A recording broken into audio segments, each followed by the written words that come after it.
come once again to discuss things. 1, 2, 3, 4.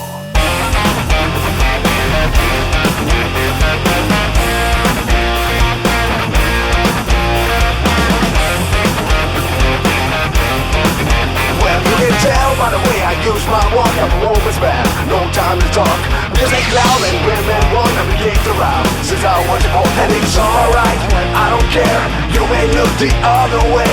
We can try to understand the New York Times effect on them. Whether you are better, whether you are staying alive. So anyway, on that note, hi everyone, welcome to another episode of Geeky Gentlemen. I am Sid Partu. Joining me today is Steve, Baxi, and Roscoe, aka Squatch Gang.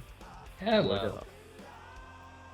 You guys, why does everyone keep saying hello and other stuff at the exact same time? I guess we just don't know who's going first. Yeah, God damn it! we planned it out. You guys are like on video on like Google Plus right now, so you can like see yourselves talk at the same time. We've got visual cues and everything. Yeah. Oh, you sons of bitches! We practiced this shit, dude. I know, I can tell. If you didn't, then you're unnaturally talented. So anyway, we're talking about a movie that Milan picked this week, but it looks like we might be having connection issues with him, because I keep trying to add him to the call, and it just says call failed, unfortunately. It's because he's on Mars. Yeah, that would make sense. So, just side note, who else, when they saw the trailers for this, thought it was like he was talking to NASA with all the little video clips all the time and that we see in the trailers? I just thought he was talking to NASA, and I'm really mad that we didn't see him take a USB with him when he left the habitat in the movie, because who did he make all those videos for? The people of Earth need to see those, right? That's just too good of material not to show to other people. There has to be another mission. That's what the Ares 5 mission has to be at the end of this movie. It has to be a mission to go get those amazing-ass video files. Yeah, no, those scenes where he's just sitting there talking to the computer are some of the best parts of this movie. Oh my god, yes. So anyway, so Milan picked this, and I'm pretty sure I know why. So I decided that we're gonna skip any kind of discussion about the movie. We're gonna hold that off for a while.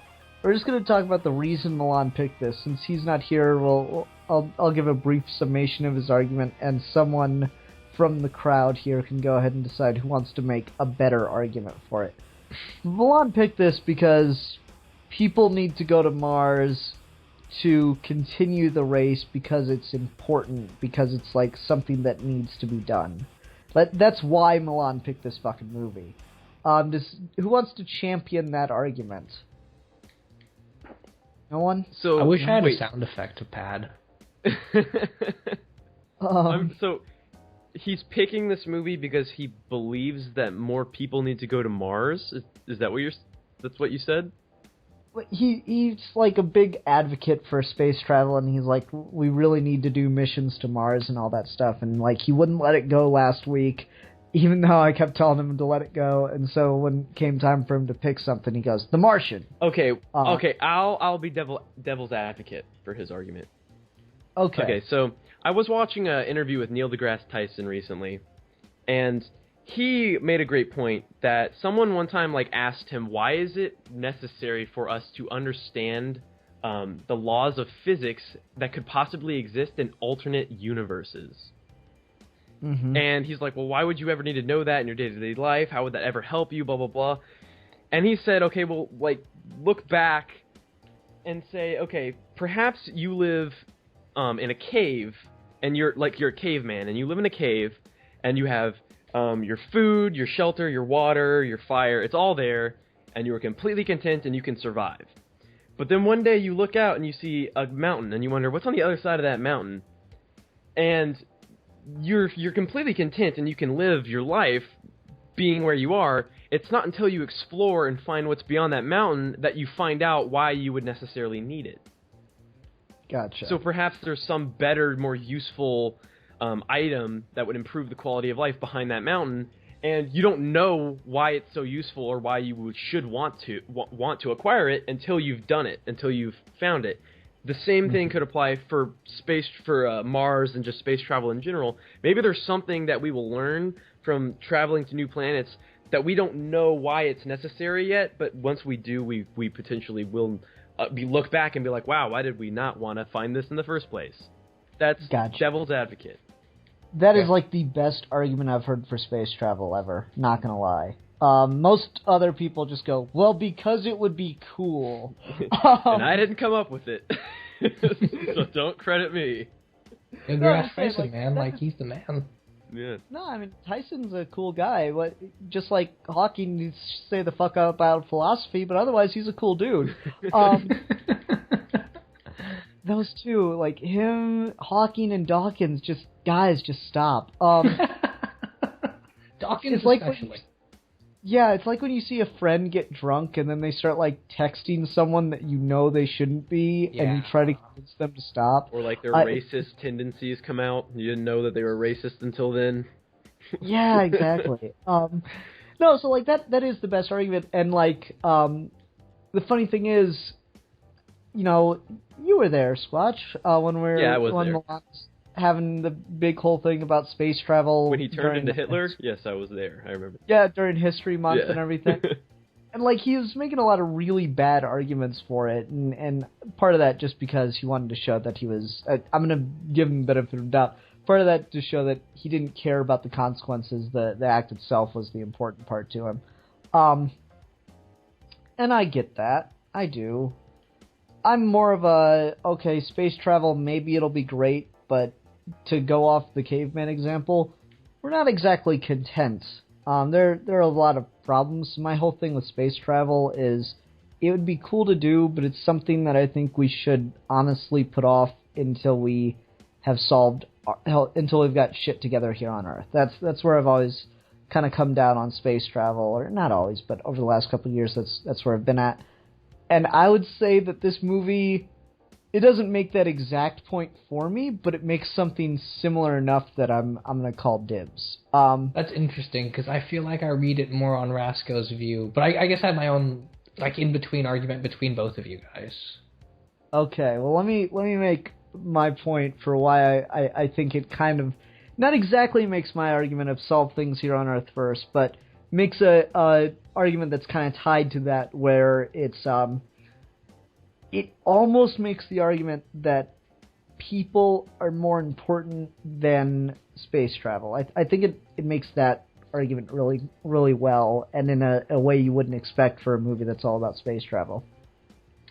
Because when you really look at it, in order to save Mark Watney, they not only have to scrap, or all right, let me back up. Because of the situation with Mark Watney, half a space mission is scrapped. A future space mission to Mars for research purposes is scrapped. A possible mission from China is scrapped. So we have 2.5, call it 3, just because, missions to Mars that don't happen because we're all trying to save this one person.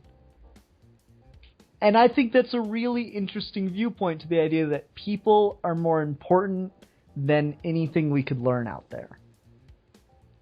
Just on a symbolic sense alone. Maybe, you know, we'll get some interesting information that can one day help us evolve and go beyond and do all these great things. But for the right now, as the situation stands in the immediate moment, the well-being of a person is more important. I see where you're going with that. Okay. Yeah. And, like, I didn't get that the first time I watched this movie, but I did on this viewing, kind of having that argument with Milan in the back of my head. Okay. So I'm like, you know, when you really look at it, all these, like, you know, saving Mark Watney has absolutely no scientific purpose whatsoever, no scientific benefit from it, except for the fact that, hey, a human can live on Mars for, like, 5 years or whatever it is. So that's, like, everything else all the resources that are put into saving him could have been spent on other missions, and they weren't. Yeah. And so I find that to be a really, maybe not even intentional, but interesting argument. And I don't know, it seems kind of intentional, because Sean Bean's character has kind of a similar thing go on with the director of NASA, where, they're talking about the crew, but the director says all of this just isn't worth saving one person, and then Sean Bean's character goes, but that's it, you don't get it, it all is worth that. Something to that effect. That exchange goes on. Oh, you go ahead, Steve. Sorry, no, go ahead. I guess we should talk about this point a little bit more before I bring up my own then. Oh, I was going to say that it was kind of making an argument. It's kind of making both sides of the same argument. Or, like, because it is saying what you're saying, in that, like, you know, this, like, space travel and stuff, and, like, it's maybe not necessarily more important than this one man's life. But at the same time, the reason Mark Watney was able to survive was because of because he was able to science the shit out of his scenario. Which is the best quote ever. Yeah. And he was able to use, and that kind of goes back to what I was saying earlier. It was like science that, you know, like we researched and we found out how we can do these things, and then he used those skills to survive. So it's kind of making the same argument from both different perspectives, and maybe it's trying to argue that maybe there's a middle ground between the two of them. Oh, I totally agree, and that's what I really, really liked about it on this viewing. Right. The idea that, like, I'm not against space travel at all. He hates Martians. Yeah, you know, fucking greenskins. They're gonna come here and they're gonna take our jobs. That's why you should vote Trump. Soundbite of the week, right there. There we go. There's a clip. No, probably not. I hope we get something better. No, but like, I'm not against the idea of space travel. I think it, like, you know, it is really cool, guys. There's rockets, and, you know, people do backflips in zero gravity, and, you know, the little shit, like there was the one astronaut on the International Space Station, and he opened a bag of peanuts and filmed it, and it just looked really fucking cool. Right. I'm a geek. Space travel's awesome, but just on, like, a, you know, resources-wise, I'm like, you know, that just seems there are more important things we could be doing in the right now, and that's just how I've always viewed it. And so I'm not against the idea of space travel. I just think that, you know, we should better budget our resources and stuff. I guess this might be a good place to bring it up, since my argument, I think, is the middle ground that we keep landing on here.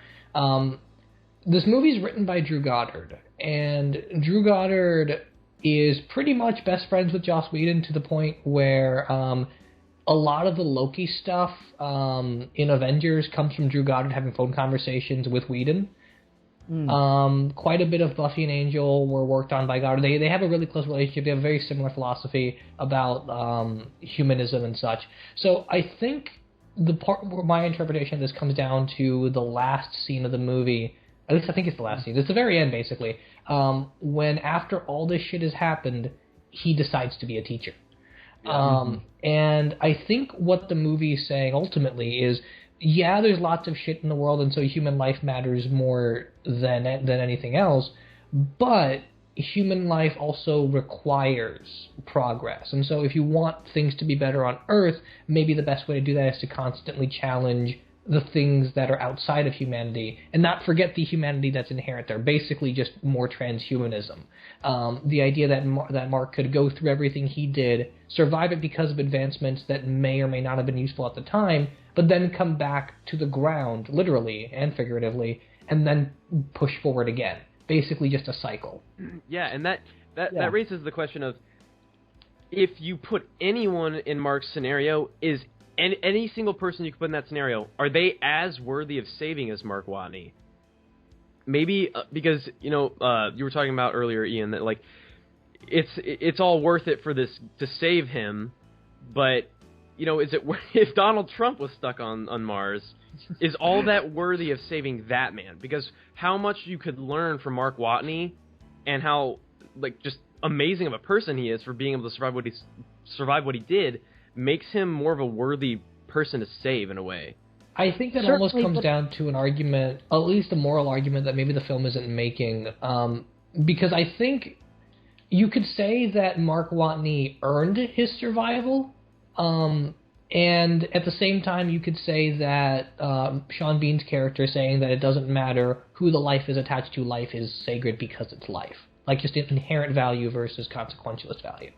Yeah. Yeah, and, like, for me, it's just that it doesn't matter that he's...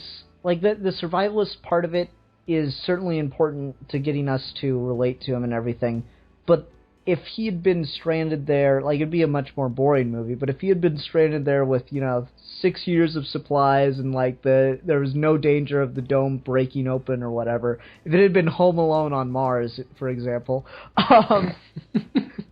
So a Bugs Bunny cartoon. Yeah, if he was stranded there and there was no direct threat to his survival, but he was still alone, it would still be just as important to go back and get him because of the fact that he's a person. Yeah. Right. I mean, it would be a much less compelling movie for obvious reasons, but just it's the fact that he's a person, that the crew treats him like family and everything. There's that great scene. There's really big time jumps in this movie. Yeah. There's that great scene where they're getting closer to Earth, so they're able to have like phone conversations again.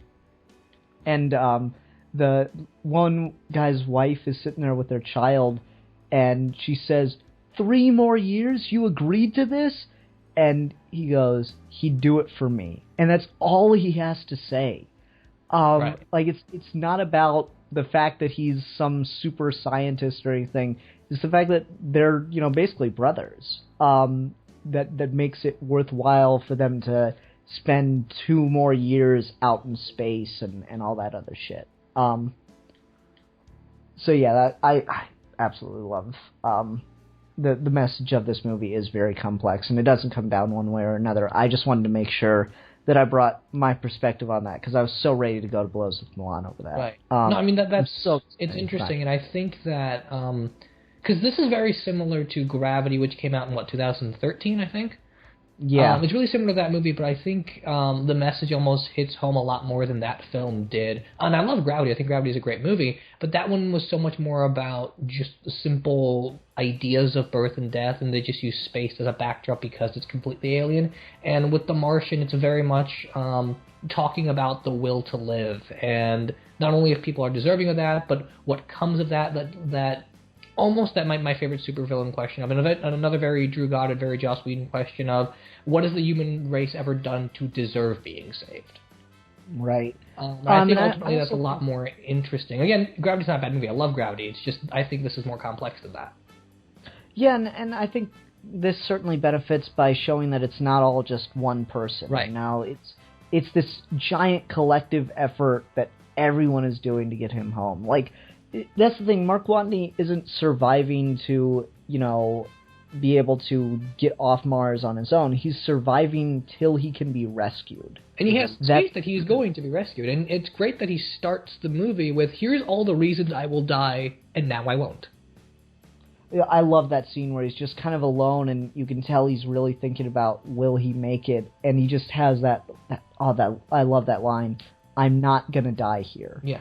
That is so perfect. Because everyone, I could never fault someone in being in a situation like that where they just decide, you know what, it's not worth it, I'm going to give up. But the sheer strength of character of just deciding you're going to live through it is fucking awesome. Great. And it's reminds me of this old Anthony Hopkins and Alec Baldwin movie. I can't remember the name of it off the top of my head, but it's kind of like, a survivalist movie where they're in a plane crash over the woods of Canada or whatever, and there are 3 survivors, and Anthony Hopkins' character just starts going right to work, and he tells them, you know what most people die of when they get stranded? And they go, what? Pity. They pity themselves because they can't imagine how they got into this situation, and they cry and they moan and they don't know what to do, and they waste all that time when they could have been preparing to survive. I think so. That's we're not going to pity ourselves. I saw part of that movie on TV once. So yeah, I know what you're talking about. It's a good ass movie. Yeah, I love that movie. Alec Baldwin is oddly cast, but whatever. He's oddly cast in most things, though. Except for 30 Rock. Absolutely perfect. I like him in The Shadow, but I guess that's just me. I haven't seen that movie. As far as I know, for most hardcore Shadow fans, he's awful in that role, but I don't know. I liked him. Okay. So anyway, yeah, the strength of character that Mark Watney shows, he's just such a goddamn awesome guy. And I mean, you'd have to be an astronaut.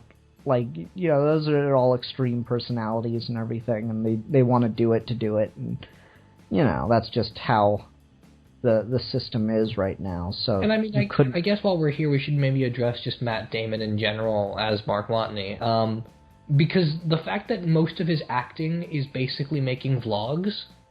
And he's able to make it compelling and interesting and almost edge of your seat material at moments, that's really impressive.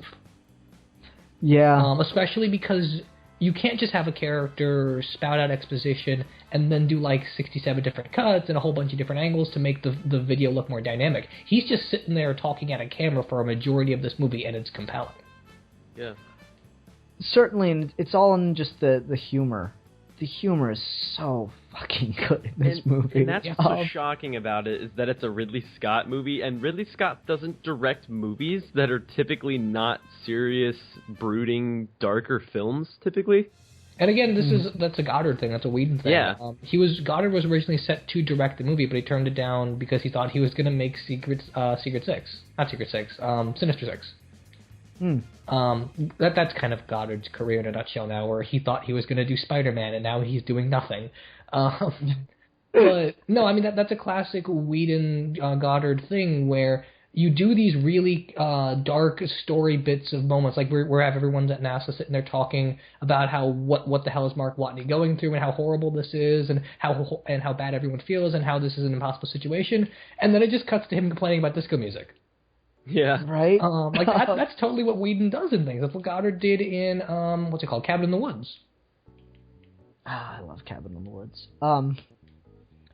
Yeah, I agree. It's such a brilliant use of humor, and, like, that's how he just gets you through it all. He's like, you know, he's trying to make water, and just, like, there's that explosion. It's like, it's kind of funny, but it's also, like, kind of scary, and if it just... It's all in what it cuts to next, and the fact that it just cuts to him sitting down, he's like, I blew myself up.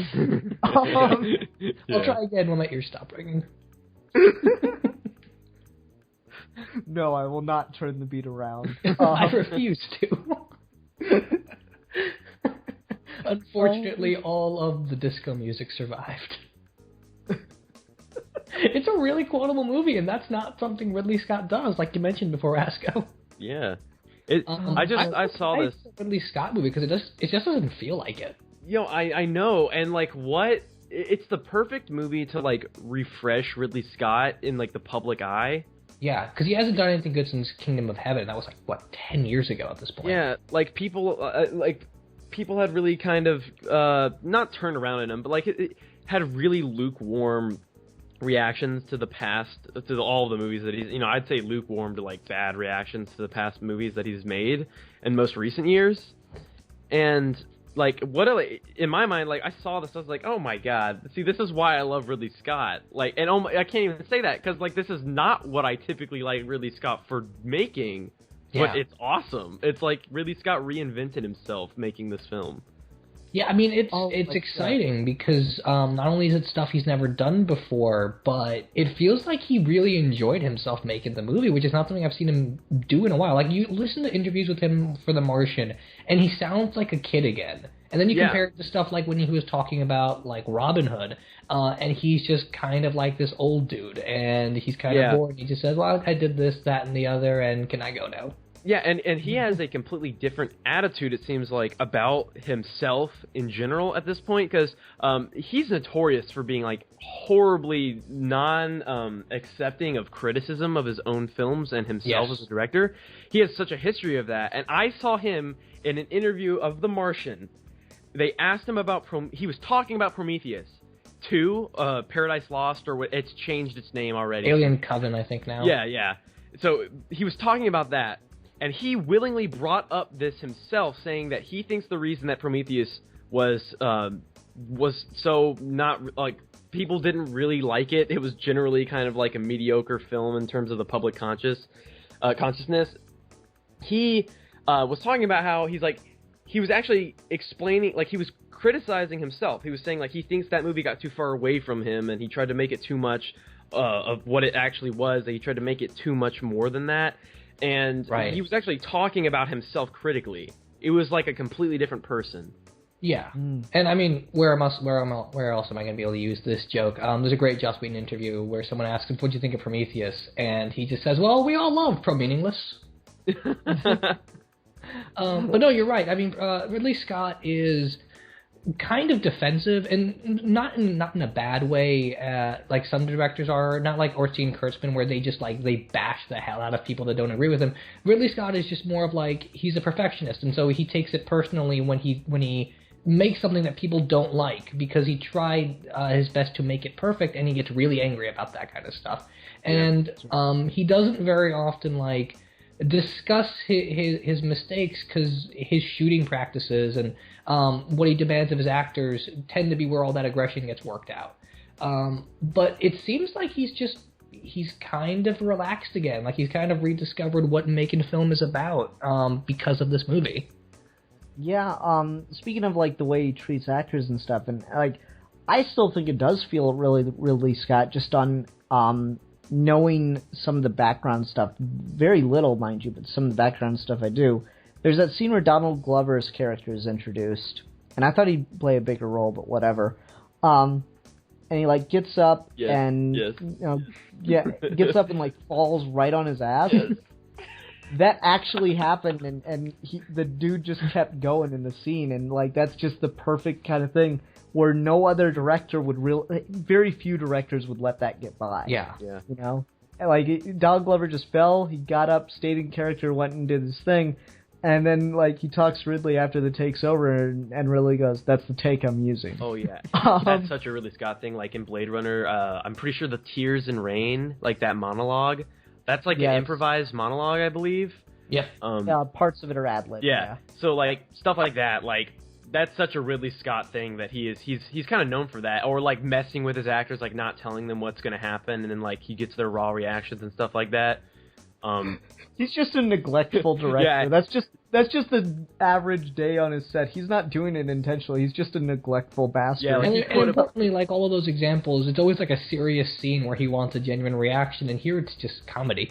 Yeah. Right? It's an interesting contrast. Even when you look at the guy, he looks kind of, not to be offensive, but he sounds kind of like a hard ass, and he just didn't act that way when making this movie. There was quite a bit of stuff with Matt Damon where those two guys were joking around, and I didn't think Ridley Scott was capable of that.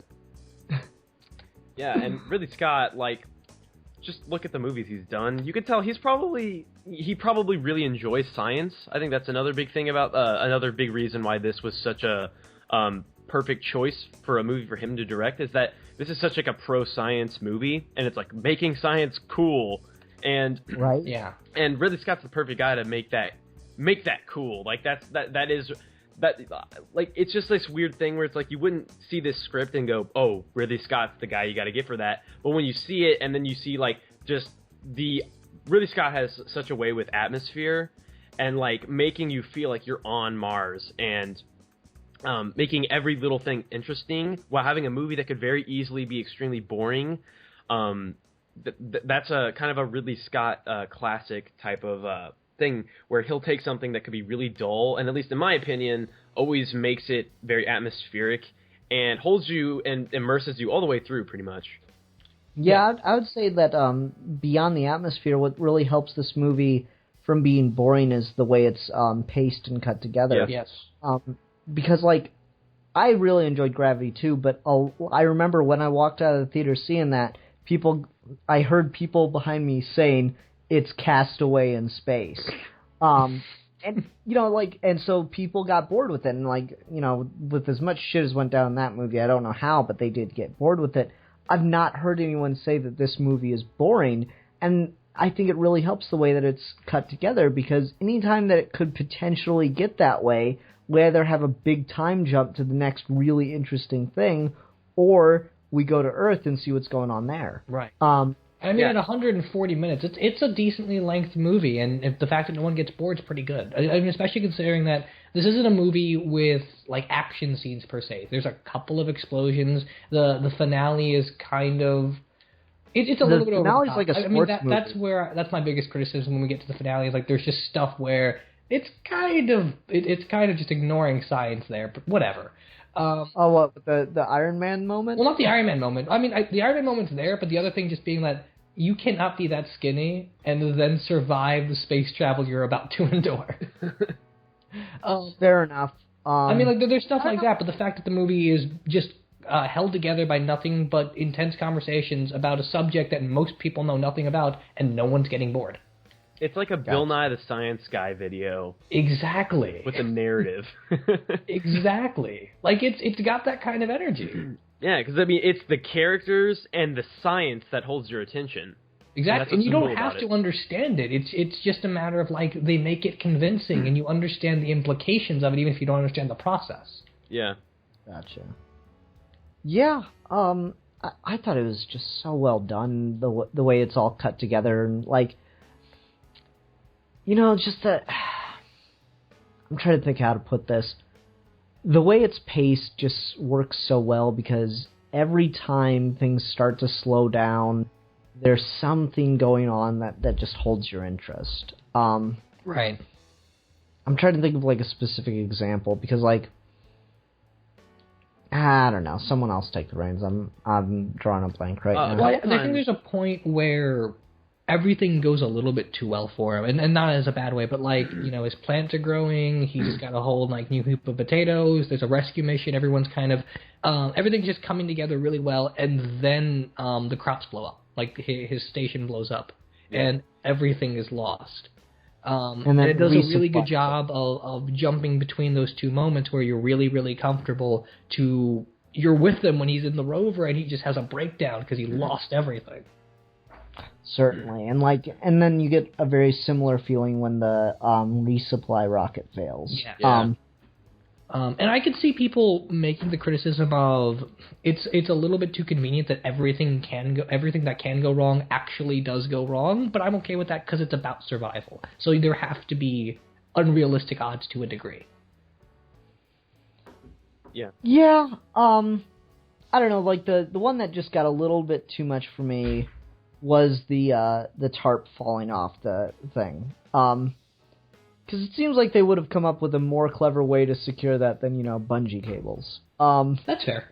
That was the one point, because that's really what causes him to be so far off that he has to Iron Man his way out of there. That's fair. I mean, I think that's another thing that Gravity also does, where, like, literally every possible thing that could go wrong goes wrong. They have to break the rules of physics to make it happen, too. Yeah, I mean, there's lots of things. Like, even Breaking Bad, which is all about consequences, there's just way too many things that go wrong in certain seasons of that show. But, I don't know, I'm okay with it, because at least it's drawing attention to the fact that they have to do something to solve this problem, and that the characters don't lose their goal just because things are going wrong. Right. And at least things that couldn't possibly go wrong don't go wrong.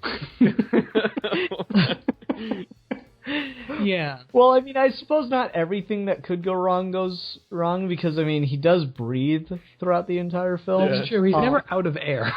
That was the one that I guess impressed me the most, is the fact that he was able to, you know, breathe the whole time. And like they only really have a throwaway line about it, because it's just, you need a conceit for that one. I guess that's just like a general sci-fi thing of like, everyone's seen the astronaut that might not be able to breathe, so let's stay away from that. Yeah. They're just like, yeah, he's just got an oxygenator. Oh, well, how does that work? It's like, that sounds like a really useful invention. Why don't you explain that one for me? How do you chemically create oxygen? First, I don't know. There's like, it's weird. It's conveniences in reverse, though, right? Because it's everything like that should be able to work out for him in most movies I don't know how I'm trying to make this point. Like, in a lot of movies, there's all these different conveniences that happen to characters, and we just kind of go along with it because we're enjoying the story. In this movie, it's all these inconveniences that happen to the character, and we just kind of go along with that without question and just keep enjoying the story. And I mean, no, the movie earns that. Movies, a movie like when you are making a film, and even the best films ever made, your goal should not be, I'm going to make the perfect, flawless movie that will have no little lapses in judgment or plot holes or anything. Your goal should be that as much of the movie as possible is awesome, so that 1% to 2% to 5% that doesn't make sense or that you can kind of question or nitpick doesn't bother you in the end. Yeah. Right. I mean, what's the rule that a good movie should have 3 great scenes and no bad ones? Yeah, pretty much. Yeah. Yeah, so like... I don't know, like, the other one for me that kind of cracked me up is like, alright, I don't mean to tell the people at NASA how to do their job, but it seems that the thing that could cause the entire habitat to be destroyed, the airlock, should maybe not be made out of some kind of, like, fabric-y material. That could easily be pierced by a stone. I'm just saying that seemed really weird to me. Yeah. That it would be a solid piece. Oh yeah. And then they're like the whole world can see what you're saying right now. He's like, oh, they can, and then like he insults the president or whatever, and we never get to see what he said. That was President Trump. Oh man. Yeah. Like I love that. Just you. Didn't fucking tell the crew? Because they would have turned around right away. Seriously, though, those goddamn video files. Like, that's the thing I wanted to see the most, is that people got to see them, because we never see them take a USB drive. I really wanted to see that, because the people of Earth need to see those captain logs. He left them for the Martians so that the Martians could learn how to survive on their own planet. That was the objective. Gotcha. They were building a school on Mars. You didn't catch that part? Yeah. See, for me, like, what do you guys think of the epilogue scene, I guess I'd call it? Not the scene with him teaching the class, but, like, as the credits start to roll and we see all the people. Because I honestly wanted to see the return mission, or like something that took place, 50 to 100 years later, where they go back to that spot. It's like, excavated or whatever, or turned into a museum, because he leaves all those things behind. He he's got the day counter or soul counter or whatever, and he like signs it, and then he's got the note that he leaves in the rover. There's like I really wanted to see like an expedition. I wanted to see like the Mark Watney Mars Museum. That would have been such a cooler epilogue to me. But instead we just kind of get like, everyone smiling and nodding and stuff. I mean, I was too happy to care at that point. Like, I just love the ending. Like, any questions? Like, that's just so awesome. And then it cuts to that. Yeah. Like, I'm just like, wow, that was all too awesome for me to criticize anything that's going on at this moment. Like, you know what I mean? Yeah, like I felt like it was such a good thematic cap off at that point. Where like he got home safe, and he's still who he is, and that's why we love him, and that's all I need. Yeah, certainly, and like that's the thing. I like that scene. I'm just talking about the whole epilogue where it's everyone smiling and there's like the new space launch going off or whatever. I mean, I like that because I think it just further stands the point of what we were saying earlier, where there's a balance between preserving life and advancing it, and so. He got back safe, and that's our end message, but now we need to do it again. And the same thing might happen, but that's the chance we take. Certainly, but like I said, it's just there are so many things that he left behind with little notes for people should they ever come again. And I really think you could have gotten the exact same kind of message by just showing, like, further down where all this stuff, where someone has found all this stuff. Maybe so. I don't know how you would have done it. I don't know. Could have done it completely visual storytelling, and that might be in the novel. I'm not sure though because I never read it. You'll get to see all of that in the sequel to this movie, Martians, directed by James Cameron. This time it's focused on Jessica Chastain. Yeah. Oh, and Bill Paxton will be in the movie also. I would watch that, dude. That sounds awesome. Oh, that needs to happen. Hudson from Alien stuck on Mars, and he's just like, game over, man, game over the entire time. It could be a short film. That'd be so awesome. I'd watch it, dude. That sounds amazing. But I guess since we're here, I guess we can talk about the cast. Did anyone find it weird that there's only like 3, maybe 4 main characters in this movie, and yet we have all these big names? Like Donald Glover gets almost nothing to do. Kate Mara gets almost nothing to do. Sebastian Stan gets almost nothing to do. Jessica Chastain gets almost nothing to do. It's mostly just Matt Damon, Jeff Daniels, and Chiwetel Ejiofor's movie. Yeah, certainly. And it just feels weird to me that you'd cast those actors if they're not gonna, do or say anything. I think that at the core, this movie is very much about like people. Obviously about survival, but it's about like survival in the context of like humanity and people, and it's like a big collaborative effort. If those people are played by generic, and I'm not saying like you couldn't have got a no-name actor who was fantastic to play those tiny little roles. If those were just, no names, like you didn't even think to acknowledge that person, like a red shirt on Star Trek, like you just look at him and like, oh, I don't really care, I don't give a shit about that guy. Fuck you, guy in the red shirt. Like, when you see them, it's supposed to be a collaborative effort that brings him home.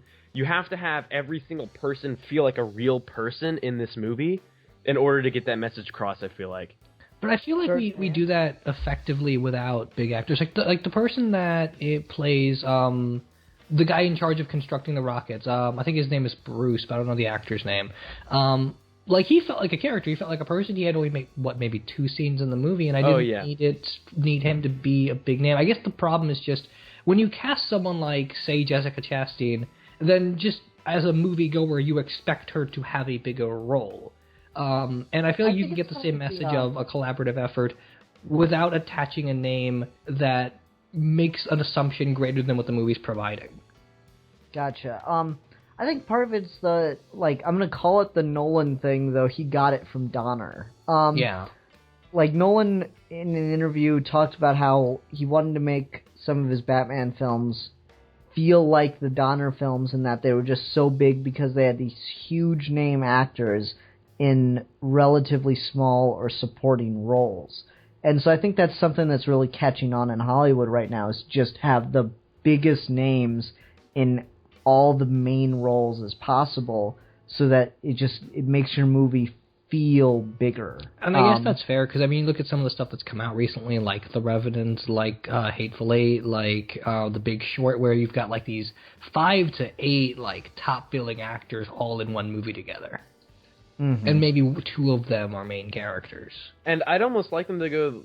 That's something that I'd not to turn this into a Star Wars discussion, but that's what's really cool about The Force Awakens, is that we have all these really great new actors, and we don't have to sell the movie on like the big name actors in the lead roles. You could put them in the secondary character roles, and it almost works better that way, because you have like a really provenly talented actor in a more secondary role. So like it elevates the tiniest roles to make them even slightly more memorable, I would say. Mm-hmm. Yeah, okay, I can see that, yeah. Yeah, and like also it just helps because everybody starts competing with each other. Yeah. Like no one wants to be upstaged at that point. Yeah. So everyone brings their A game. Yeah. Right. I don't want to look like the shitty. Yeah, like I understand. Like no one wants to look like the bad A-list actor. Right. And I mean, it works because even people like Michael Pena, who have pretty small roles, really sell every scene they're in. Yeah. Right. And they have such short scenes, especially in comparison to Matt Damon's character, obviously. They have such short scenes that they have no choice but to sell them. Yeah, right. And that's my point, is like that scene where he's like, "Sorry, Mark, we just don't like you." When he's talking about how they left him behind, they're having the text conversation. Like, if you get an actor who is not proven that he is talented to do that same line, that character is dramatically less likable and less memorable if delivered with like perfection. You know what I mean? Right. I mean, I guess it's the same thing as like the best thing about Ant-Man, so you know. Right. And I mean, to go back to your Nolan point, I guess it's like the same thing like having like Wes Bentley in Interstellar, but he only gets a couple scenes. Yeah. Sure. I haven't seen Interstellar still. I don't even remember what his character's name is. I just know he's in the movie and he's got fantastic sideburns. Okay, Steve. Weird. You want to tell us something? People want him to be Batman. I guess I can't see past the sideburns, though. Anyway. Oh, okay.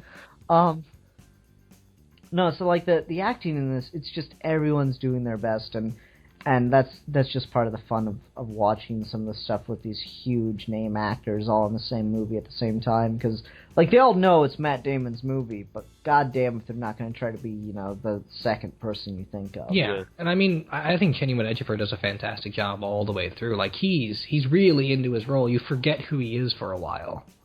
Mm-hmm. Because he's more often played almost like Idris Elba kind of roles, where he's front and center, kind of commanding personality. Like even in Whedon stuff, when he was the operative in Serenity, this is a lot more laid back than he usually does, and it works. It suits him really well. I'm sorry, I'm having trouble remembering.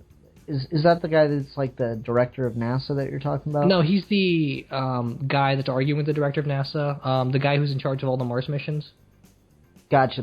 Okay. The dude with the glasses and the beard. Yeah.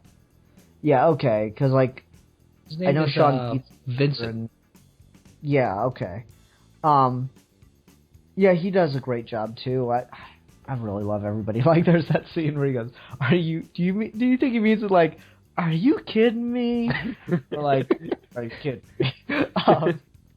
I think it's the second one. Could be the first one. Good. Yeah. No, I mean, the dialogue and all the interactions are just fantastic. It feels really human. Like, I had this realization several times over, but you get to a point where you realize that everything amazing in the world functions by a bunch of people that probably have no idea what the fuck they're doing, and they're just making it up as they go along. And this movie is kind of that, where you think NASA scientists are gods, but they're just people making it up as they go along. They just happen to be really smart. Exactly. Yeah, like they can build a rocket, but that doesn't mean that they can build a rocket at the snap of your finger. There's a process, and it's exhausting, and they don't care sometimes. Yep. Yeah, and people need to see that process because we live in a country that's so skeptical of science. It's like absurd, and so like a movie like this that its science is at the forefront, and it shows you the process behind people, testing things out, the scientific method and stuff like that. Like, people need to see this so they understand that it's real. It's not just a bunch of BS, and that it's important. I love that you're making that point, and I'm also very sad that point has to be made. Yeah. Well, no, you don't understand. Dinosaurs were invented to sell toys. Wait, Steven Spielberg didn't invent dinosaurs? What? Sure he did. He invented them, and then he killed them, and now I'm upset. Yeah. No, there are seriously people who believe dinosaurs are a myth that were invented to sell toys. And then there's the museum in Kentucky, where the Creationist Museum, where there's dinosaurs in there, and they were in the Garden of Eden and stuff like that. Dude, I've seen videos of that place. Those raptor costumes are fucking awesome. Dude, it's close to where I live. It's in the same state as me. I could probably drive there. Drive down. Dude, you should drive down and do like a vlog and just get like chased by raptors. That'd be awesome. There's dragons too now. They added dragons. They added fucking serious? I'm dead serious. They added fucking dragons. Oh my god, yes. I love creationists. Like, I'm not one of those YouTube atheists that'll be like a complete asshole about religion and stuff all the time. And, I think they've made a really bad name for what they're trying to support. But my god, creationists are fucking awesome. It's like, I legitimately think that there are people who are just like really, really committed to sarcasm.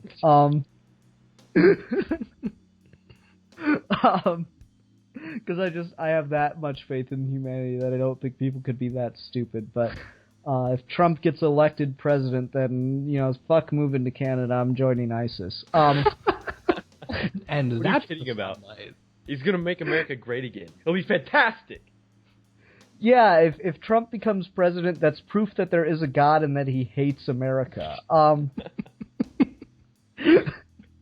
I can think of no possibly better argument. So anyway, getting off politics and religion, you know those three things that you're not supposed to bring up? I got two of them at once. Oh.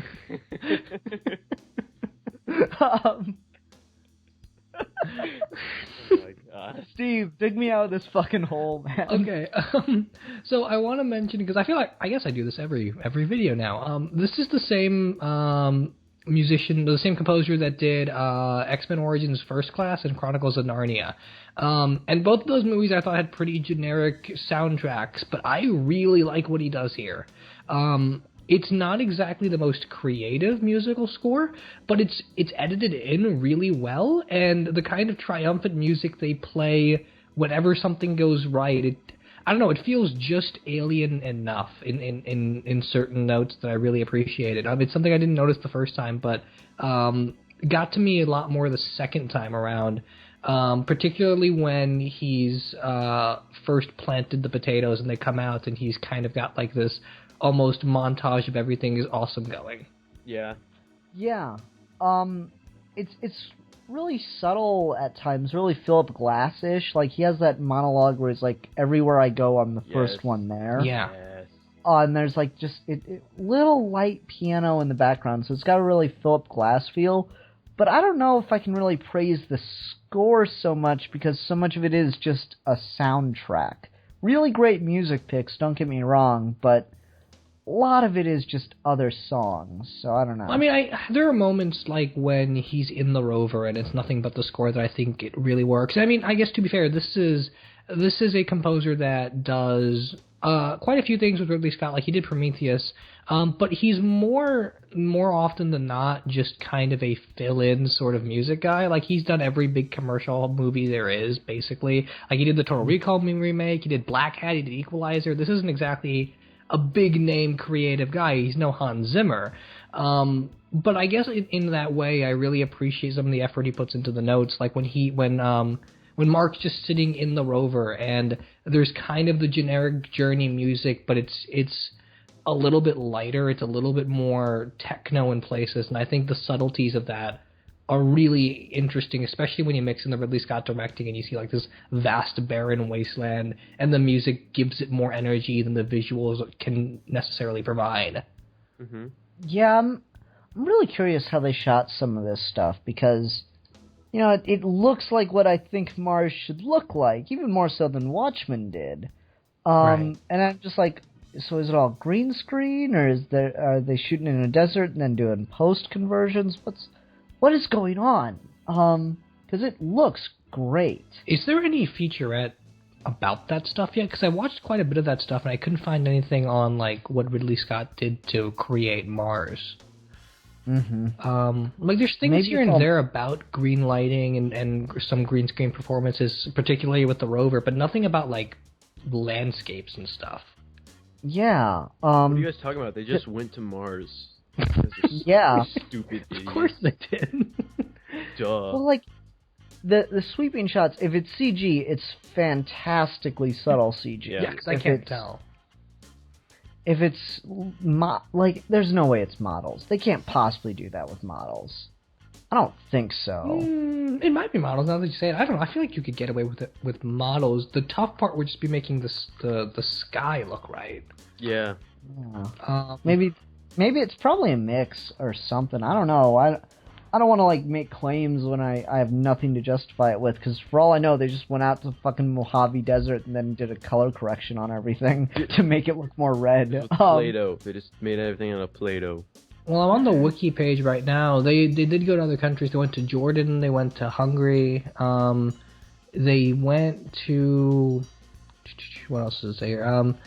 They went to quite a bit of just basically Middle Eastern, Western deserts and deserts and stuff, and filmed those locations. But they doesn't say anything about color correction. Like, there's just shots of these deserts, and they look like Mars. They look red. Yeah, so like it's just that. Yeah, the only way I could think to do that is, you know, really subtle color correction to make I guess, you know, I'm going to use man terms and not reveal that I know the names of other shades of colors. You have the yellowish, brownish colors of, sand deserts on Earth, and so you could just drop it into Vegas, a shot of that, drop a little color correction tool onto it, and then change it kind of reddish, orangish hue. So then your problem would once again be the sky, but that's what video layers are for. Right. And sky on Mars probably isn't blue. Apparently, Scott used the same locations as other movies that take place in Mars, like Mission to Mars and Red Planet and Lost Days of Mars. Oh, so that way it's like kind of subconsciously what you're already aware of. Exactly, Mars yeah. Like it's just playing on some of those assumptions, and I guess in that way it worked. The most information I can find right now, and I guess it's probably because this was the hardest thing to do, but was working with NASA and getting the stuff like the rover and the probes to look accurate and work properly. Oh. I guess he almost went Nolan route of they had a rover that did things. Well, just when you think about it, a lot of that stuff, it has to be public, because it's government funded, it has to be in, public circulation. Right. Because I know, I've done, some 3D stuff sometimes, and NASA has to make 3D models for some of their simulations and stuff. And so I can go on NASA's website and pull 3D models from them, and I've done it before. You're building your own rocket ship, aren't you? Yep. I'm building... What's that Billy Bob Thornton movie where he builds a rocket in his barn? Oh, the astronaut farmer? Yes. That is the creepiest cover ever. The cover of the DVD box of that movie. The things that nightmares are made of, for real. I've got to look this up. It's a weird-ass movie. I never liked it. It's so strange. It's like the CIA shows up. He's like, well, you can't tell me what to do. And I'm like, no, dude, you're trying to buy rocket fuel. This seems like a terrible idea. All right, so which DVD cover are you talking about? Is it the one where he's on the horse? Yeah, just look at how creepy his face looks, photoshopped on there. It just looks weird. He just creeps me out. I don't know. It's less scary probably unless you're a kid when you saw it. Yeah, it does look really photoshopped on there. You're right. Yeah, it's like they got a picture of an astronaut and they put his face in the helmet. What the heck? This is scary. That's awesome. Yeah, that's a weird fucking movie. He's just got a fucking missile in his barn. It's like, man, that's really shady shit, dude. The origins of ISIS in America. Yes, why not? The untold origin. Stop making us laugh. See, the amazing ISIS. See, after Crisis wraps up, it's just like us as the audience in a Rasco stand-up routine for about 45 minutes. That's great. We love it. Oh, man. People should see those post-shows. They're fantastic. They're better than the actual shows. That's what the Patreon subscribers are. That's what they're paying for. That's what they want. I'm declaring it. Pure, unadulterated Rasco. Oh, yes, good times. So, I guess before we get too far away from the movie, I think something else I want to mention, because we went from music to real songs to use. I really like, and I guess I appreciate it more on this second viewing than I did initially, is the use of older media when Mark is stranded in space. Like, he's watching Happy Days, he's listening to disco music, and you notice the subtleties in the soundtrack when he gets back to Earth, that it's more of like a modern thematic score underneath everything. And I like that idea of progress. I like that a lot of the science and discoveries and techniques he's using to survive would have come from an era before him, and he's using that to survive, and now he's the guy defining culture for a new set of students that will use that 20 years down the line to survive. I like that you could almost read this movie as like a meta-commentary on how fiction is supposed to work, and that there is an evolution and a back and forth and a dialogue and an improvement, that we pushed a technical level to a point, but we always have to come back to the human characters and then go out and push again. Mm-hmm. Yeah, I don't know, like, I don't know if I got that much out of it, and I don't want to say you're reading too much into it, because that was a really good-ass argument. But... I mean, it could just be disco music and Happy Days, but that's kind of what I saw. I mean, certainly, like, I thought it was just supposed to be kind of like charming, silly stuff, and so he gets to have that really great line of, you have terrible taste in music. I guess, to be fair, that's maybe an assumption I make, because one of the things about Goddard and Whedon's writing style is that some of the best hints at character and theme don't come from regular dialogue as much as they come from jokes about, like, either self-deprecating humor or sarcastic comments or comfort zone arguments you make to diffuse tense situations are more often than not the place to draw the most interesting character parallels from. Like, I made a video somewhat recently back during Christmas about the Buffy episode Amends, and some of the most interesting thematic things in that episode about suicide and about the holidays and about warmth come from jokes about the fact that it's way too hot outside despite it being December. And I guess I just assume that because it's a Goddard script that the jokes must mean something, which they don't always, but maybe they do. And even if, and I'm not saying that you are, but even if you were reading too much into it, it's still an interesting juxtaposition regardless, because the last thing you expect to be hearing when you're watching a movie about a guy in space, or not, on Mars, that's the last thing you would expect to hear. You would expect to hear some sort of like beep beep boop bop boop beep, like music in the background or something like that. Like, it's an inherent interesting. Expect BB-8 to be rolling around being fucking adorable. Yeah, no, you should have an episode of SpongeBob where Mr. Krabs is like, play that one song, and then like they play on the radio, it's like beep beep boop bop boop beep. I don't know, it's a funny episode of SpongeBob, but okay. that's like that's what you would expect to hear. But and I'm not saying you are reading too much into it, Steve. I'm just saying, like, regardless, that still adds something to the experience of the movie, because it is something that keeps this movie from falling into the generic sci-fi category of just like schlock and space, and it's cool because it's in space. There's intentional filmmaking decisions that are being made that keep it, that more than justify this movie being as well received as it is. Yeah, and I think it's important to mention this as it stands in the library of classic science fiction stories, because we had like a few pretty bad years for sci-fi in the early 2000s to some of the late 2000s, and I think the past couple years, maybe up to like 2013, have done a lot to rectify that. Like, we've got things like Black Mirror now. My top 4 on my top 10 films of 2015 were sci-fi movies, like this and Ex Machina and Age of Ultron. And yeah, like, Machina. That's such a good movie. I love that movie. And Star Wars. But like, going back and doing these interesting sci-fi questions and themes and discussions, but also remembering that sci-fi is a commercial property, so you have to make them engaging and entertaining. So you can sit here and have this really interesting debate and discussion about the ethics of leaving someone on Mars, what a life is worth, whether survival instinct is enough. But it's also really fun if you don't want to think about it on that term. Like, it's also just an enjoyable ride.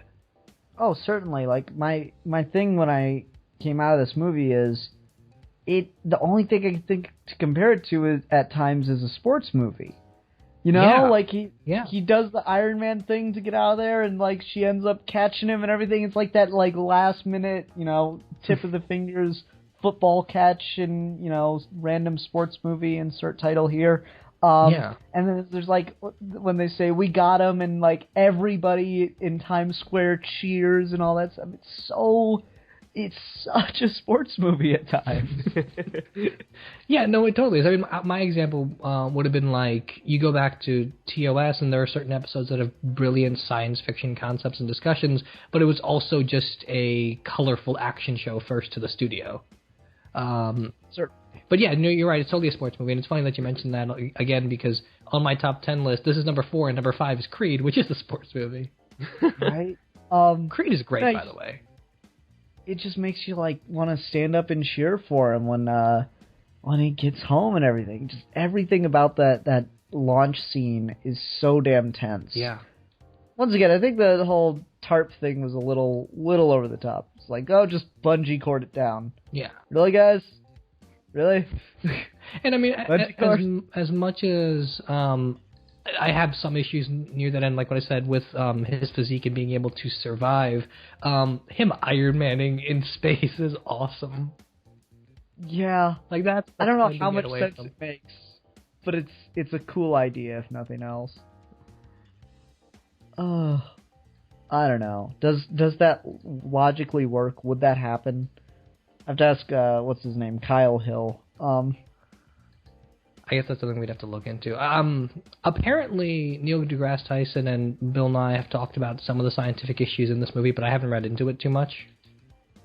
Well, maybe, I know you guys don't like this channel, but CinemaSins did get deGrasse Tyson for Gravity and Interstellar, so maybe they'll get him for this. I would love whenever that. They do it. Apparently, Ridley Scott's also releasing a director's cut of this movie, so that'll be interesting. Oh, snap. Yeah, I mean, this movie is about 2 hours, 21 minutes, and he says that his first cut was 2 hours, 45. So there's quite a bit of stuff that isn't here. Whoa. And Kingdom of Heaven is almost a different movie when you watch the director's cut, so I'm interested to see how it changes. Yeah. Okay. Exciting news. What else is there to talk about with this movie, besides it being fucking awesome? I like this and Mad Max as far as just film reviewing culture goes, because it's not one of those very stereotypical, I am a film snob and therefore I like all of these fancy tour de force scenes that must be in every movie ever, regardless of the story requiring it.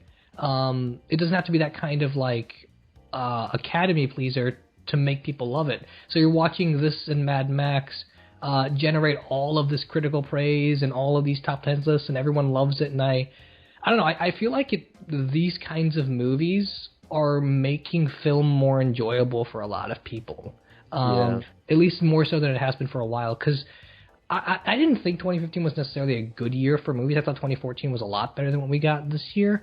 But at the same time, I haven't seen like this many people go out and watch movies in a really long time. Like when you go to the theater and you watch Star Wars or you watch Creed or you watch Mad Max or even this, there's audience reactions. Like people not only laugh at the right beats, but they clap and they pop out of their seats and they get excited and you hear gasps and stuff. And that's not something I'm used to, because like maybe the last 5-6 years of going to the theater, that just hasn't been a general reaction unless it's a movie like Star Wars or The Avengers. Yeah. But just to see a random movie come out and people are engrossed, that's kind of special. Because you get pulled into it and you feel like you're one of the people on Earth in you know, the city square or whatever, watching it all unfold. And like, I love it. They're sitting there watching the Jumbotron and all it is a countdown clock from NASA. Yeah. Like, that's so brilliant. It's all in the audio. It's all in just the anticipation of that moment. And it's also just awesome when you get to the ending of a really awesome movie and everyone in your theater claps. Like that puts you on such a high. If you were like one of the people, like, yeah, let's clap. Like it just makes you feel awesome. I'm gonna scream that at the next movie I go to. Go see like Paranormal Activity 6. Yeah, let's clap. No one claps.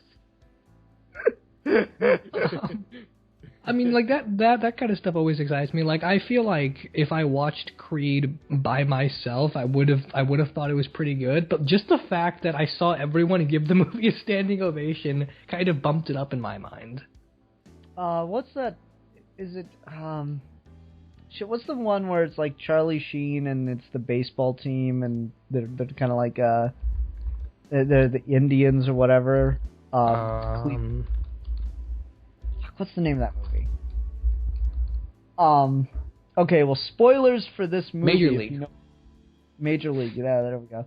There's a scene in that movie toward the end where one of the players is on a base on third and he runs to go steal home, and it's like, you know, it goes into slow motion and it's, you know, the ball's almost in the catcher's hand as he's just getting there, and he like runs and does the slide and all that stuff. And I remember when I was younger watching that movie like on cable TV with commercial breaks and everything, and it had been out for years, and we'd seen it a bunch of times, but it was just, it was on, so we watched it. Those times are long since gone, but it was on, so we watched it, and that scene comes on, and my mom just gets up and goes, "Go, go, go, go, go!" I'm like, you've seen this how many times? How are you this invested in it, where you have to cheer the guy on to steal the base like you're actually watching a baseball game? That's just damn good writing at that point. Yeah, I mean, like, that kind of escapism is great. Like, I had this conversation with King when we were doing a discussion of Chinatown, where you get into a zone with a movie where it doesn't matter how many times you've seen the ending. In your mind, you're still, like, wishing for a particular kind of ending. Like if you're watching a race car movie and your main character loses, but you're so wrapped up into it where you still believe that he may win. Yeah. Like that kind of just denial of knowing the film is really exciting sometimes. I got that way with Speed Racer too. Yes, that's a fun movie. I love Speed Racer. Yes, that's such a everyone loves Speed Racer. Everyone loves it, but no one loves it. It's a weird paradox. Everyone loves it, but it has no cult following. That's exactly the same kind of movie as Pacific Rim. I don't know why people didn't like it as much. It's because it was the Wachowskis, and therefore it should have been genius, even though they've never made anything genius, except for Speed Racer. Go Speed Racer. I don't understand how you look at the old Speed Racer cartoon and you get that out of it, though. That's the weirdest thing about that movie. Like, you do not... That's like... It's so strange. It's like if you watch, like, the G1 cartoon of Transformers and we're like, I'm gonna make a movie about a roller rink derby with robots called Transformers. Like, that's how they translated that movie to screen. It's so weird. Like... To be fair, I think they kind of, like, took elements of the cartoon show and then took like what American perception of it was and put it together. It's like kind of mixed it with like wacky races, like Hot Wheels too. It's like Hot Wheels mixed with like Mario Kart mixed with Speed Racer. It's awesome. And it's all awesome. Yeah. I'm not complaining when I say that it's nothing, like it's completely strange in comparison to the original cartoon. I'm just pointing out that's an observation. Just pointing out a fact. Yeah. That's fine. Yeah. Okay, anyway. So The Martian. Wait, what's that? Not as good, equally good movie as Speed Racer, but in different ways. I'm trying to think where this would rank on, like, everything Ridley Scott has done. Well, you know me, I'm not a huge fan of Alien, so I'll put it above that.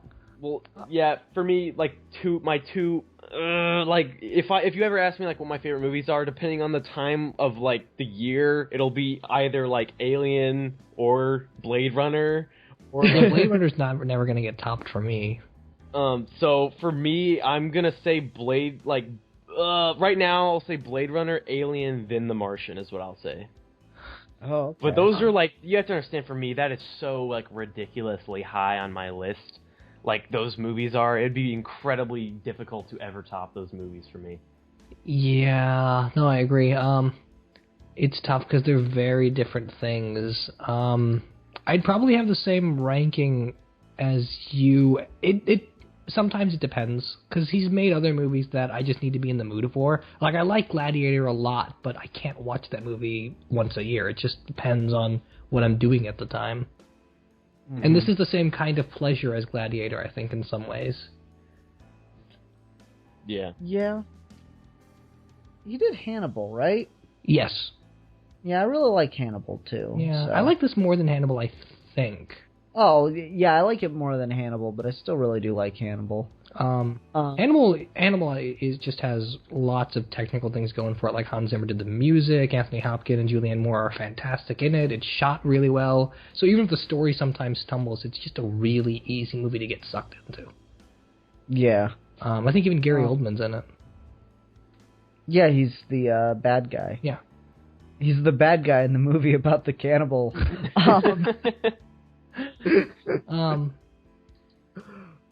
Yeah, I don't know, I haven't seen, like, as much of Ridley Scott's body of work as you two, but, he's a damn good director. Yeah, he did Legend, didn't he?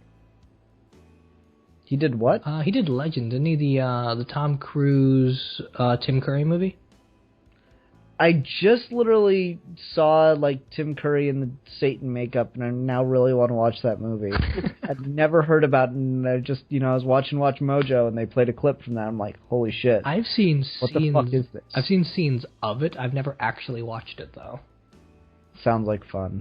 I don't know, just Tim Curry as Satan. Okay. It's perfect. I'm in. Just take my money. Even though I'll probably just illegally download it. If the MCU ever needs a Mephisto, there he is. Right? Okay, is there anything else we want to talk about with The Martian, or do we want to move on to scores? I can go for either way. Yeah, I think I'm good right now. Okay, so let's go ahead and score it. It's such a good movie, but I do feel like there are a lot of little tiny things, especially for as much emphasis as it puts on science. I don't like that it leaves just a little too, like a few too many things up to like, that's not exactly possible. So I'm gonna, for that alone, it wouldn't be a problem in any other movie, but since this is so like hard sci-fi science, I am gonna give it a slight strike and bring down to 4.5 out of 5 shit-grown potatoes. Damn it! You Oh, we all thought of the same one. That's why I went first. You suck. You bastard. Okay. Now I gotta think of a new ending. Damn it. Oh, Go ahead, Squatch. you Them. just ruined everything. I'm gonna give know, right? it. You see, like, this is one of those weird cases where, and I know this is really stupid, but I want to give it like a 4 3/4 out of 5, which I know is really stupid, but you know what? Fuck it. I'm gonna give it 5 out of 5 bags of dried shit. That's what I'm gonna give it.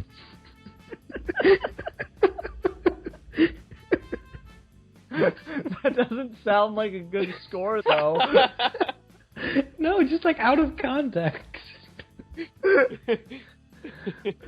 I'm gonna write Ridley Scott and be like, my friend Rasco gave your movie The Martian 5 bags of dried shit. He's gonna be like, well, fuck that Rasco guy. I'm never gonna talk to him. Then you end the letter, and then you just say he gave it 5 bags of, or 5 out of 5 bags of dried shit. He really liked it, and then he's just like, what? I don't understand this. You can't win either way. Yeah. Oh, that's fantastic. Okay. I'm gonna give it, cause yeah, and you're right. There are those minor issues, but I feel like it just doesn't hurt the movie enough for me. So I'm just gonna give it 5 out of 5 refusals to turn the beat around. Oh, that was a good one. That was a good one. Oh man. See, it's just a good game, because that inevitably happens where you'll take someone else's, and it's just so funny to see someone try to think on their feet. Okay, so we have a problem, is that I didn't remember it was my topic choice until like about 2 minutes before we did the scores. So I've got to think of a topic choice. Cool. Rasco and I can review The Revenant while you do that. Yes. Yeah, go ahead. Are we serious? Spoiler free, since it's like just come out. That was a limited release. I was going to try and see it before I made my top 10, but it just became impossible. Gotcha. It probably, I'm not sure if it would have made it. It probably would have bumped Inside Out off of the list, though. I'm going to describe it like a steak. The Revenant is like a really good steak, but there's maybe like a hunk of fat on the side, and you don't really like that hunk of fat. But you're not quite sure if it's a hunk of fat or not, so it's really hard to decide. But that's my review of The Revenant. When you said steak, I figured you were going to go for something like, it's like having a really good steak, but for breakfast. So how much of it do you really want to eat? Joke I didn't get. No, I went for a much more completely useless review. You will get nothing out of what I just said, and that's, yeah. I'm going to have to see that again, like you said. Yeah. So Star Wars has obviously been on my mind for a while, and this isn't going to be. What's Star Wars? What is that? There's a movie. It's like this really obscure sci-fi property. You probably haven't heard of it. Oh, with the bugs, the bug guys. Yeah, I know what you're talking about. No. Is that the one that ends with the Statue of Liberty? Yes. Yeah. No, it is. Okay. Cool. So, like, Star Wars has been on my mind, but it's not going to be a video directly, or a topic directly about Star Wars, though it's going to come up just because, yeah, it's what's gotten in my head. So we're going to talk about, we've kind of done a video on hype and just the nature of expectations, but we're going to kind of talk about, and it's going to be hard to narrow down exactly, and so I'm going to have a bitch of a time getting a title for next week's episode. We're going to talk about fan reaction and fan expectation changing the perception you're able to have of a movie. Oh. Okay. That'll be interesting, considering how many hyped up movies we've had over the last few years. Yeah. Yeah, like, what's put it in my head, and I'll get into this again next week, so I don't really want to talk about it, is you have, like, all these people who love Episode 7 and all these other people who hate Episode 7 and say it's the worst Star Wars movie ever, and I don't know why they feel this need to, but whatever. And then, like, it's this weird thing where they expected something completely different, and so they're not allowing people to enjoy it, and then you have people say, well, the only reason people like Episode 7 is because they've bought into the hype. And if you go back and watch interviews with people after they saw Episode 1, they were saying it was the greatest thing ever. Their, like, professional reviewers were calling it fantastic, and it was just the hype of the time, like, exceeding it was the hype of the time and the fan reaction exceeding the quality, and that's what's going on with Episode 7. So I want to talk about just that whole ball of things, and just delve into what the shit people do. What the dried shit people do. So yes, next time we're gonna dive into that bag of shit. Yep. But until next time, everyone, thank you very much for listening. I'm the philosopher. I'm the politician. And I'm the Squatch. There we go. He's got something now. Sweet. And we are your geeky gentlemen, and we will be discussing things.